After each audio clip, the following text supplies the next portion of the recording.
புதுக்கோட்டை மாவட்டத்தை சேர்ந்த 6 தொகுதிகளில் சேர்ந்த நிர்வாகிகள், தேர்தல் பொறுப்பாளர்கள் மற்றும் பூத் கமிட்டி உறுப்பினர்கள்லாம் இன்னைக்கு சந்தித்து ஆலோசனை கூட்டாங்க. வேற எதுவும் கேட்கட்டா ஜெயக்குமார் நீங்க சொல்லி முடிச்சிட்டீங்களா? ஜெயக்குமார் சொல்றாரு தூக்கத்தில் கூட நாங்கள் பிஜேபியோட கூட்டணி இல்லைன்னு சொல்ல வர்றாரு. தூக்கத்தில் கூட நாங்கள் அந்த லைஃப்லைன் வராது, நாங்கள் பிஜேபி கூட்டணி வந்துட்டா கூட்டணி இல்லைன்னு சொல்ல வர்றாரு.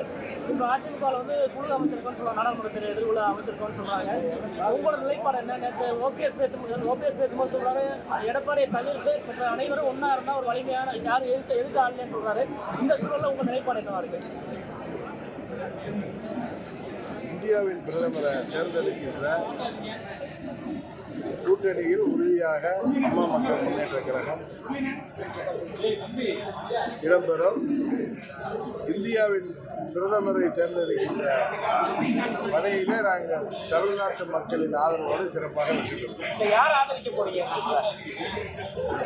கூடிய சீக்கிரம் அதிமுக நிலைப்பாடு அப்படின்னு பாக்குறீங்க. இவ்வளவு நாள் பாஜக கூட்டணியில இருந்தாங்க, இப்போ வந்து பாஜக பெட்டியை வந்து நாங்க கலட்டி விட்டுட்டோம், இன்னுமே வந்து அவங்களோட ஒருபோதும் நாங்க கூட்டணி கிடையாது. அண்ணாமலை போல வந்து அண்ணன்ங்கிற வந்து கூட போடுறவங்க நாங்க கிடையாது அப்படின்னு சொல்லி ஜெயக்குமார் வந்து கடுமையாக விமர்சனம் பண்ணியிருக்காரு. அதாவது அம்மா கடுமையான உடல்நல குறைவான நேரத்திலையும் பாடுபட்டு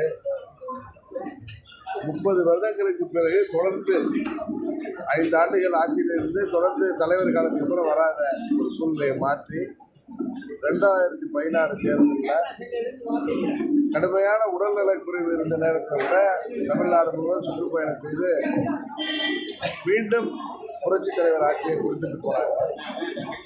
அவங்க மறைவுக்கு பிறகு பழனிசாமி எப்படி முதல்வர் ஆனார்னு எல்லாருக்கும் தெரியும். 4.5 ஆண்டு ஒரு முறைகேடு ஊழலுக்கு பெயர் போட ஆட்சி நடத்தினால்தான் இன்றைக்கு முன்னாள் அமைச்சர்கள் மேலெல்லாம் என்ன மாதிரி வழக்கெல்லாம் இன்றைக்கு வருது. ஏதோ கவர்னர் புண்ணியத்தில் உணர போகாமல் இருக்காங்க. என்ன கவர்னர் அனுமதி கொடுக்காத சில காரணங்களால் அவ்வளோ ஊழல் குற்றச்சாட்டுகள், ஊழல் முறைகேடுகள், மக்கள் வரிப்பணத்தை எல்லாம் கொள்ளையடித்து விட்டார்கள் என்கிற கோபத்தில் தான் தமிழ்நாட்டு மக்கள் திமுக திருந்திருக்குன்னு ஆட்சி பொறுப்பேற்றாங்க.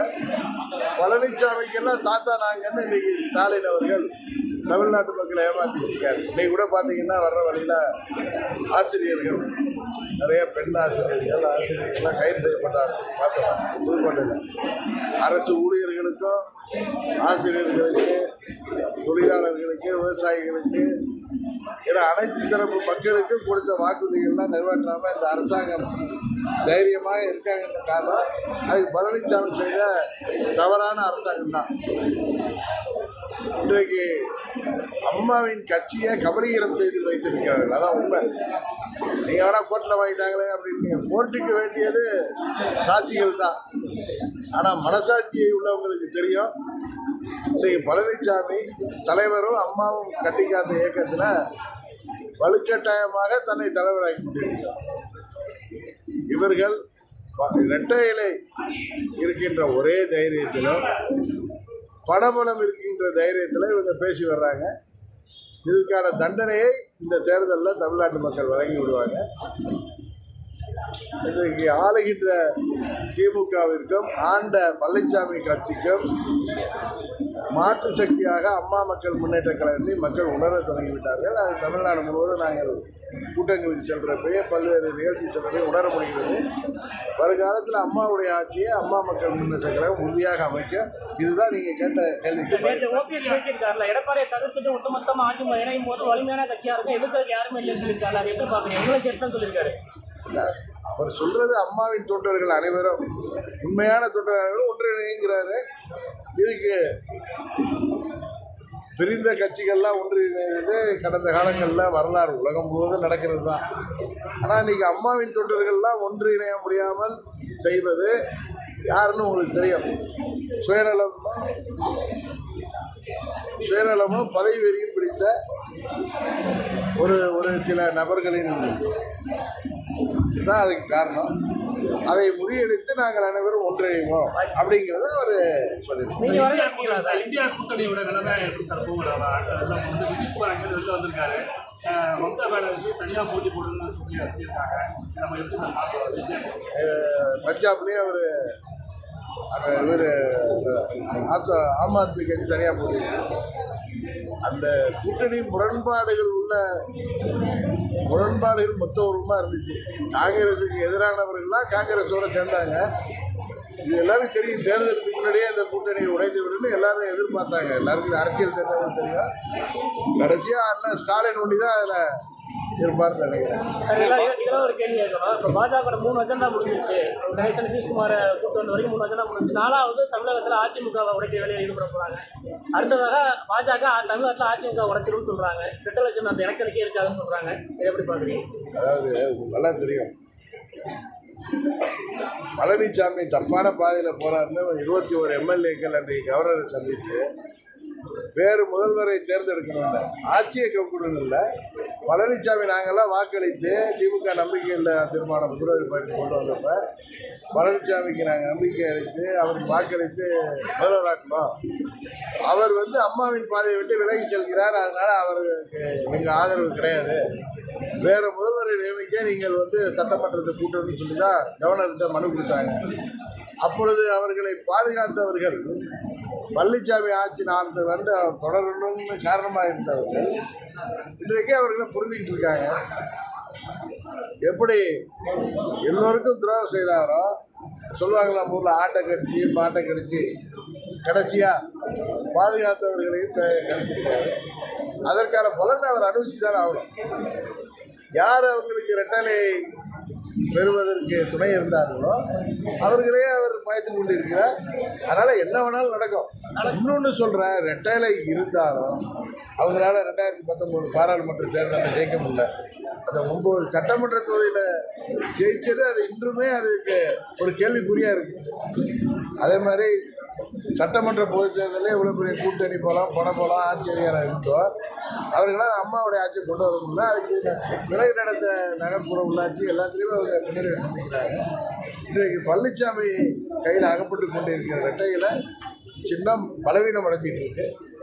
அதை யாரும் போய் ரெட்டையிலையை முடக்க வேண்டிய அவசியம் இல்லை. என்னை பொறுத்தவரை தானாகவே ரெட்டையிலேயே புரட்சித் தலைவரின் வெற்றி சின்னமே, துரோகத்தை எதிர்த்து புரட்சித் தலைவர் உருவாக்கிய சின்னமே துரோகிகளை பழிதிருத்து விடுங்கிறது தான் என்னுடைய கருத்து. அது விரைவில் நடக்கும். சார், அதிமுகவின் 2ஆம் கட்ட தலைவர்கள் 10க்கும் மேற்பட்டோர் எங்களோட இன்னும் தொடர்பில் இருக்காங்கன்னு சொல்லிட்டு பாரதிய ஜனதா முக்கிய தலைவர்கள் சொல்றாங்க. அதை பற்றி ஒரு கருத்து? எனக்கு இந்த மாதிரி செவிவெளி செய்திகள் எல்லாம் பதில் சொல்ல தெரியாது. ஆனால் அதே மாதிரி உங்களுக்கு சொல்கிறேன், கத்தி எடுக்கிறவனுக்கு கத்தியில தான் சாவும்பாங்க. துரோகத்தை கையில் எடுத்திருக்கின்ற பழனிசாமி கும்பலுக்கு துரோகம்தான் அதற்கான தண்டனையாக இருக்குங்கிறது தான் இயற்கை. ஓபிஎஸ்டி பேச்சுவார்த்தை நடத்திட்டு இருக்காங்க. விரைவில் ஒருங்கிணைந்த அதிமுக கொண்டு வர போறாங்கன்னு சொல்றாங்க. அப்படி பேச்சுவார்த்தை நடத்துறாங்களா? உங்கள்கிட்ட பேச்சுவார்த்தை வந்தாங்களா? அதாவது அரசியலில் சில செய்திகளை அவசரப்பட்டு சொல்வது நாகரிகமாக இருக்காது. அதனால் எல்லாம் ஒரு முடிவுக்கு வந்த பிறகு நானே உங்களுக்கு இல்லை, எதையும் நான் இப்போ சொல்ல மாட்டேன். எல்லாம் முடிவுக்கு வந்த பிறகு தான் நான் எதையும் சொல்ல மாட்டேன். கடந்த தேர்தலில் நடைபயணம் அவங்க கட்சிக்கு உபயோகமாக இருக்கு பண்ணிக்கிறீங்க. பிஜேபி தமிழகத்தில் வளர்ந்துருக்குன்னு அவங்க சொல்கிறாங்க. இவருக்கு சொல்ல போனால் திருமாவளவனே சொன்னாலே ஒரு வீட்டில் வளர்ந்துருக்கு. இந்த சகோதரர் திருமாவளவன் சொல்கிறாரு, எதிரணியில் இருந்தாலும் அவர் சொல்கிறார் அவங்களுக்கு பாஜகவுக்கு எதிரான கொள்கை உள்ளவர்.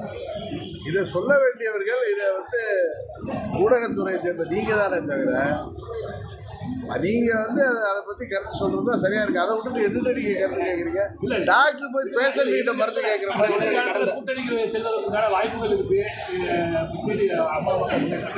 அந்த அடிப்படையில் நான் கேட்குறேன். நான் ஒரே ஒரு வார்த்தை தான் சொல்ல முடியும் இதுக்கு பதிலாக.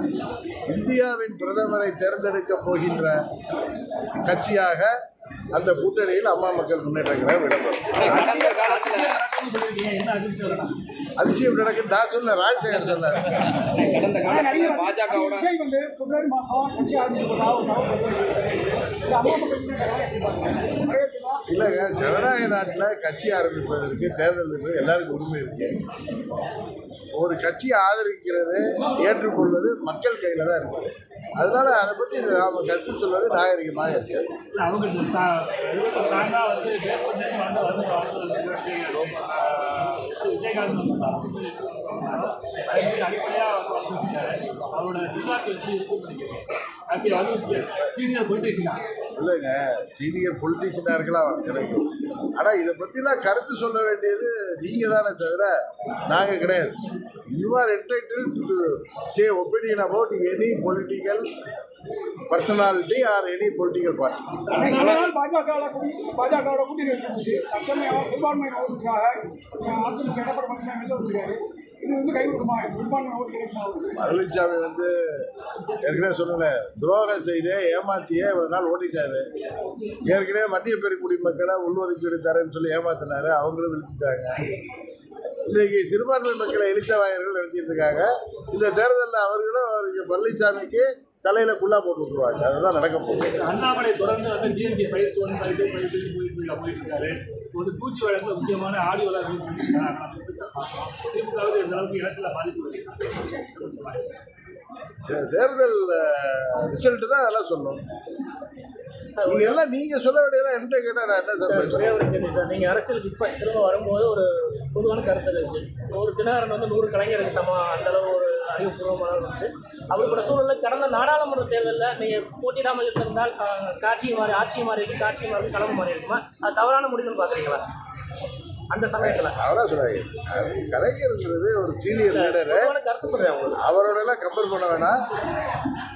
நாங்கள் போட்டியிட்டதுனால தான் 2019 தேர்தலில் எங்களுக்கு பிரதம வேட்பாளர் இல்லை என்றாலும் தமிழ்நாடு மற்றும் பாண்டிச்சேரியில் நாங்கள் துணிவோடு போட்டியிட்டதுனால தான் அந்த தேர்தலில் வெற்றி வாய்ப்பு இல்லைனாலும் சட்டமன்ற தேர்தலில் நான் உட்பட யாரும் வெற்றி பெற முடியவில்லை என்றாலும் இந்த இயக்கம் அம்மா மக்கள் முன்னேற்றம் இன்றைக்கும் தமிழ்நாடு முழுவதும் கட்டமைப்போடு நீங்கள் பார்த்தீங்க இங்கே புதுக்கோட்டையில் இவ்வளவு தொண்டர் பலத்தோடு இருக்குதுன்னா காரணம் ஒவ்வொரு தேர்தலையும் நாங்கள் போட்டியிடுறோம்.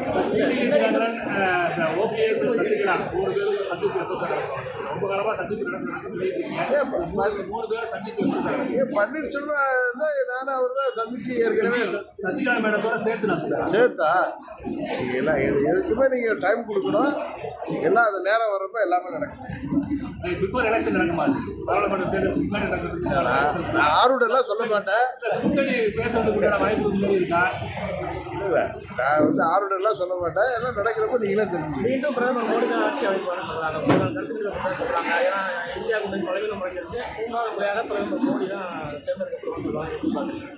அதான் சொல்லலை, நீங்கள் சொல்ல வேண்டியதெல்லாம் என்னென்ன சொல்லி எப்படி பார்க்குறீங்கன்னா இதை வந்து மக்கள் தான் எதையுமே முடிவு செய்வாங்க. கடந்த 2 வருஷங்களா வந்து சங்கிங்கிற வார்த்தை வந்து பெரிய அளவில் சர்ச்சையாகிட்டு இருக்கு. அப்போ என்னன்னா வானதி சீனிவாசன் என்ன சொல்லியிருக்காங்கன்னா நாட்டு நலனில் அக்கறை உள்ளவங்க எல்லாருமே சங்கி தான் சொல்லியிருக்காங்க. சங்கின்னா யாரை சொல்கிறாங்க? RSS சங் பரிவாரன்னு சொல்கிறாங்க.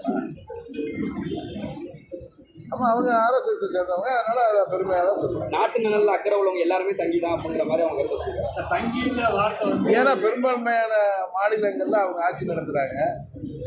இந்தியாவில் அறுதி பெரும்பான்மையோட ஆட்சி செய்கிறாங்க. அதனால அவங்க அந்த எண்ணத்தில் சொல்லியிருக்காங்க. 40 தொகுதியிலும் அதிமுக வெற்றி பெறும் எடப்பாடி பழனிசாமி சொல்லியிருக்காரு.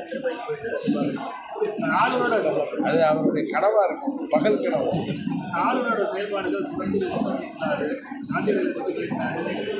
பல்வேறு சர்ச்சைகளை வந்து தொடர்ந்து போயிட்டு கூட அவருடைய செயல்பாடு, ஆளுநருடைய செயல்பாடு அந்த பதவிக்கு ஒரு இதுக்காக இருக்குது. ஆளுநர் அதெல்லாம் தவிர்த்துட்டு ஆளுநராக நடந்தது. அதுதான் எல்லாருடைய விருப்பம். தொடர்ந்து வந்து ஆளுநர்கள் தமிழகத்தில் உள்ளதாலும் சரி, ஆளுநர்களும் சரி, கேரளாவில் ஆளுநர்கள் சரி, தொடர்ந்து வந்து அரசியல்வாதி வந்து திமுக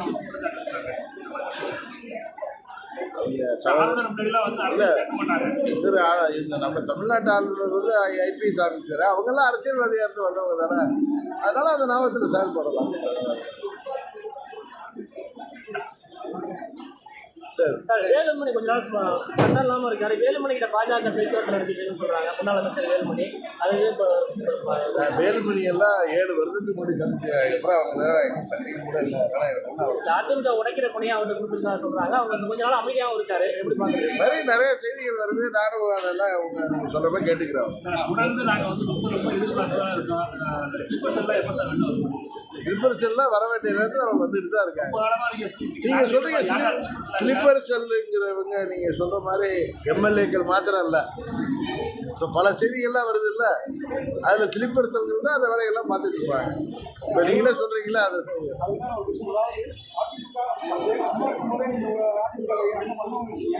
இப்போ வெளியிலேருந்து நீங்கள் பார்க்கும்போது நம்ம கட்சியோட வேதனையாக இருக்குது. அதாவது நீங்கள் புரட்சி தலைவரும் அம்மாவும் உருவாக்கிய அந்த இயக்கம் அவர்கள் வகுத்து தந்த பாதையை விட்டு திசை மாறி சென்று விட்டார்கள்.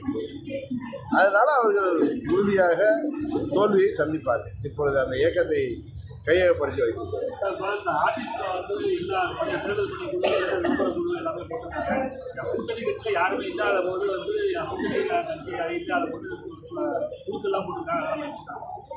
நேற்று கூட ஏதோ ஒரு பத்திரிக்கை பேனர் பார்த்தேன். நான் வர்றேன், அதிமுக கடை விரிச்சிருக்கு, வாங்குவார் யாரும் இல்லைங்கிற மாதிரி துணியில ஒரு பதில் பார்த்தேன். பழனிசாமி ஏதாவதுங்க நம்பிக்கை துரோகத்துக்கு சொல்லுவாங்க. நம்ம மத இறை பக்தி உள்ளவர்கள் சொல்லுவாங்க, எந்த ஒரு தவறுக்கும் துரோகத்துக்கு மன்னிப்பு உண்டு, ஆனால் நம்பிக்கை துரோகத்துக்கு மாத்திரம் மன்னிப்பே கிடையாதுன்னு அந்த பலனை வெறுப்பு அடைஞ்சிட்டு இருக்காருங்கிறதா அதை முழுமையாக அடையக்கூடிய காலம் விரைவில். தொடர்ந்து தமிழகத்தில் வந்து சார் அரசியல் விமர்சனங்கள் வந்து ரொம்ப தரம் தாழ்ந்து நம்ம வந்து போயிட்டு இருக்கு அப்படின்னு சொல்லி ஒவ்வொரு கட்சியை வந்து முன்னாடிலாம் வந்து விரிவாக வந்து பேசுகிறாங்க, எல்லாம் பண்ணிப்பாங்க. ரொம்ப தரம் தாழ்ந்து பேசக்கூடிய எல்லாமே வந்து அரசியல்வாதிகள் மாறிட்டாங்க. இருக்காது அது மாதிரி சில அரசியல்வாதிகள் பேச்சு ரொம்ப தரம் தாழ்ந்து தான் இருக்கு. பட் எல்லோரும் அப்படி இல்லை. அது மாதிரி ஒரு சில தனிநபர்களுடைய தவறு தான் எல்லாருக்குமே அது தலைமுறை ஏற்பாடு. சார் பாஜக கூட்டணி கலைச்சா போவீங்களா? குறிப்பாக அண்ணாமலை சொல்லிட்டு தான் இருக்காரு. அண்ணாமலை கூட்டணி கலைச்சா நீங்கள் அமமுக போவோம் சார்? நான் வந்து யூகங்களுக்கெல்லாம் பதில் சொல்ல நேரடியாக தான் இல்லை. அதான் நேரடியாக தான் கேட்குறீங்க. இது கூட அழைத்தால் அப்படின்லாம் திமுக போக மாட்டீங்க. இருக்க ஒரே சாய்ஸ் வந்து என்னைக்கு போக முடியாது. அதிமுக கூட்டணி போக மாட்டீங்க. இல்லைங்க, கூட்டணி அமைந்த பிறகு பதில் சொல்வது தான் எதா இருந்தாலும். அண்ணாமலை அழைப்பு கொடுத்தால் உங்க கூப்பிடான்னு வச்சுக்கோங்க. வந்து நீங்க வந்து சினிமா மந்திரியா தீர்மானிக்கும் இடத்துல வந்து அம்மா மக்கள் உலக மந்திரி தீர்மானிக்கிறதுல வந்து பிஜேபி இல்லாட்டி காங்கிரஸ் அது எப்படி தெரியும் உங்களுக்கு? அதை எப்படி நீங்க சொல்லுவீங்க? இன்னும் நாள்ல பேச்சுவார்த்தை நடக்கி இல்லை சார்.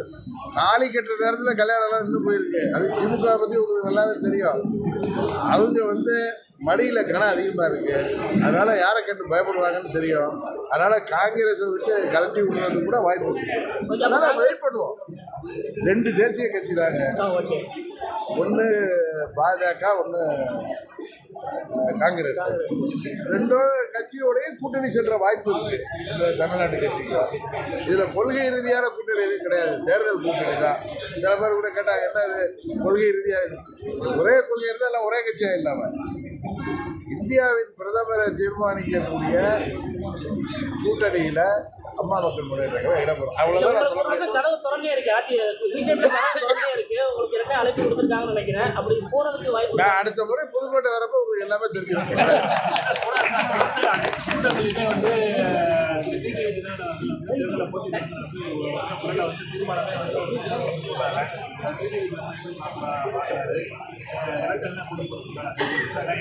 சிவகங்கை தொகுதியில் வந்து கண்டினியூஸாக வந்து மானிட்டர் பண்ணிட்டே இருக்கீங்க. சிவகங்கை தொகுதியில் நான் எல்லா தொகுதிக்கும் போகிற மாதிரி சிவகங்கையும் போகிறேன். நேற்று அங்கே கூட சொன்னேன், இதே மாதிரி ஊடக நண்பர்கள்லாம் என்னை கேட்டுகிட்டே இருப்பாங்க. தேர்போய் பாண்டி எப்படி நான் 2 மாதம் ஒரு ரூபாய் அங்கே ஒரு நிகழ்ச்சி கூட்டுருவார். அதனால் போயிட்டு இருக்கேன். இப்போ நேற்று எங்கே வர மாதிரி தான் அங்கேயும் போனேன். தேர்தலில் போட்டியிடுவதை பற்றி நான் முடிவே செய்யலை. ஆனால் நான் தேர்தலில் இந்த தேர்தலில் போட்டியிட வேணாங்கிறது தான் என்னுடைய விருப்பம். ஆனால் எங்கள் நிர்வாகிகளோ தொண்டர்களோ நான் போட்டியிட வேண்டும்னு என்னை வலியுறுத்தி வர்றாங்க. அவர்களுடைய கோரிக்கையை நான் வந்து பரிசீலிக்கிறேன்னு தான் சொல்லியிருக்கேன். இன்னும் எந்த முடிவு எடுக்கலை. அதான் உண்மை. தமிழகத்தில் சட்டம் எப்படி இருக்கு? குறிப்பாக எங்கள் பத்திரிகைத்துறையை சேர்ந்தவரே தாக்கப்பட்டிருக்காரு. இது எப்படி நீங்கள் பார்க்குறீங்க? பத்திரிகை துறையை சேர்ந்தவர்கள் தாக்கப்பட்டிருக்காங்க. நிறைய பத்திரிகை துறையை சேர்ந்தவர்கள் கைது செய்யப்படுறாங்க. இதெல்லாம் நடக்குது. பொதுவாக இப்போ போதை கலாச்சாரம் இன்னும் பிள்ளைங்களெல்லாம் நம்ம வீட்டு பிள்ளைங்களை பள்ளிக்கு அனுப்பவே பயப்படுற அஞ்சுகிற அளவுக்கு பேரண்ட்ஸ் இருக்காங்க. அதனால் சட்டம் ஒழுங்கை பராமரிக்க வேண்டியது அரசாங்கத்தின் கடமை. அரசாங்கம் வருங்கால சந்ததியினை அழைத்து விடாமல் பாதுகாக்க வேண்டியதும் அரசாங்கத்தோட கடமை. அரசாங்கம் தமிழ்நாட்டில் சட்டம் ஒழுங்கை முழுமையாக பாதுகாக்க வேண்டும். எல்லோரும் பயமில்லாமல் வாழ வேண்டும். அதுக்கான நடைமுறைகளை வழிமுறைகளை அரசாங்கம் செய்ய வேண்டும். அதுதான். தமிழக முதலமைச்சர் இப்போ வந்து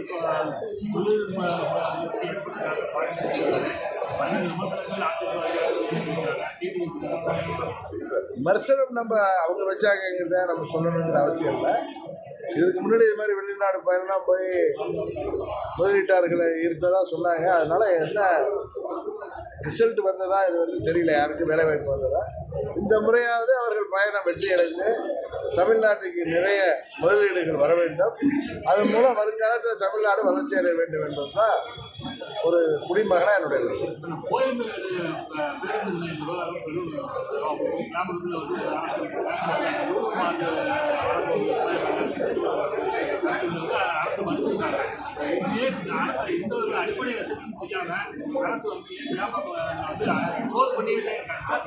அதாவது கிராம்பாக்கத்தில் பேருந்து நிலையம் அமைச்சது தவறில்லை.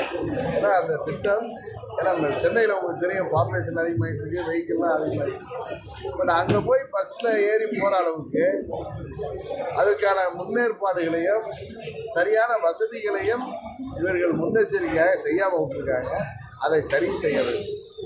அதை சரி செஞ்சாங்கன்னா அந்த கிராம்பாக்கம் பேருந்து நிலையம் வந்து வெற்றிகரமாக செயல்படும். இன்றைக்கு மக்களும் பேருந்து ஓட்டுநர்களும் பேருந்து உரிமையாளர்களுமே ரொம்ப கஷ்டப்படுறாங்க. விரைவாக இதை வந்து அரசாங்கம் இதில் சரியான நடவடிக்கைகள் செய்து பொதுமக்களும் மற்றவர்களும் எந்தவித இடையூறுக்கு ஆளாகாமல் நினைத்த மாதிரி அவர்கள் எல்லாம் பயணங்கள் மேற்கொள்ள அரசாங்கம் போர்க்கால அடிப்படையில் செயல்படும். லேண்டை வந்து டெவலப் பண்ணுறதுக்காக அந்த பேருந்து தாக்கி கொண்டு வந்து தான் சொல்கிறாங்க. ஆயிரம் சொல்லுவாங்க. பட் ஒரு எதிர்கட்சிக்கிறதுக்காக நம்ம குற்றச்சாட்டு சொல்லக்கூடாது. உங்களுக்கு என்ன பற்றி தெரியும். சென்னையில் நானும் 35 வருஷமாக இருக்கேன். இதே மாதிரி ஒரு பேருந்து நிலையம் வந்திருப்பது தேவையானது தான். எப்படி இப்போ 4 லைன் ஆகிறோம், 6 லைன்லாம் வருது, அது தேவையானது மாதிரி